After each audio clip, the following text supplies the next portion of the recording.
ഒരു രാജ്യം ഒരു തെരഞ്ഞെടുപ്പ് ബിൽ രാജ്യത്തിൻ്റെ ഫെഡറലിസം തകർക്കുന്നതെന്ന് എൻ.കെ. പ്രേമചന്ദ്രൻ എം.പി. ബില്ലിൽ സാങ്കേതികപരമായ പ്രശ്നങ്ങളുണ്ട്. ലോക്സഭയുടെ കാലാവധി തീരുന്നതനുസരിച്ച് നിയമസഭയുടെയും കാലാവധി തീരണമെന്ന് പറയുന്നത് അംഗീകരിക്കാൻ കഴിയില്ല. ബിൽ സംസ്ഥാന നിയമസഭകളുടെ കാലാവധിയെ പരിമിതപ്പെടുത്തുന്നതെന്നും പ്രേമചന്ദ്രൻ കൂട്ടിച്ചേർത്തു. ഇന്ത്യ മുന്നണിയിലുള്ള മറ്റെല്ലാ കക്ഷികളും ഒരേ മനസ്സോടുകൂടി തന്നെയാണ് ഈ ബില്ലിനെ എതിർത്തുകൊണ്ട് സംസാരിച്ചത്.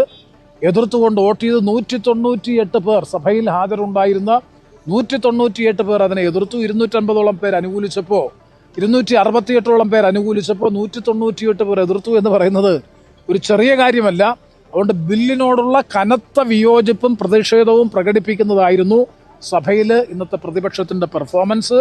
ഞങ്ങളുടെ ശക്തമായ ആക്ഷേപം, കാരണം സംസ്ഥാന നിയമസഭകളിലേക്ക് നടക്കുന്ന തെരഞ്ഞെടുപ്പിൻ്റെ ട്രെൻഡും ദേശീയ പാർലമെന്റിലേക്ക് നടക്കുന്ന തെരഞ്ഞെടുപ്പിന്റെ വിഷയവും അജണ്ടയും രണ്ടാണ്.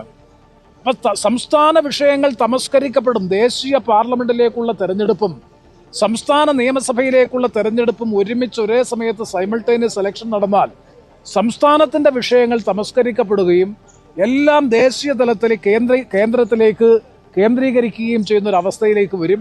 അതുകൊണ്ടാണ് ഞങ്ങൾ പറയുന്നത് വൈവിധ്യവൽകൃതമായിട്ടുള്ള സ്വഭാവമുള്ള ബഹുസ്വരതയിൽ അധിഷ്ഠിതമായിട്ടുള്ള ഇന്ത്യൻ ജനാധിപത്യ സംവിധാനത്തിൽ ഒരു രാജ്യം ഒരു തെരഞ്ഞെടുപ്പ് എന്നുള്ളത് അപ്രായോഗികമാണ് എന്ന് മാത്രമല്ല, അത് രാജ്യത്തിൻ്റെ ബഹുസ്വരതയ്ക്കും ജനാധിപത്യ വൈവിധ്യത്തിനും ചേർന്നതല്ല എന്ന വ്യക്തമായ നിലപാടാണ്, കാഴ്ചപ്പാടാണ് ഇന്ത്യ മുന്നണിയിലുള്ള മിക്കവാറും എല്ലാ കക്ഷികൾക്കും ഉള്ളത്.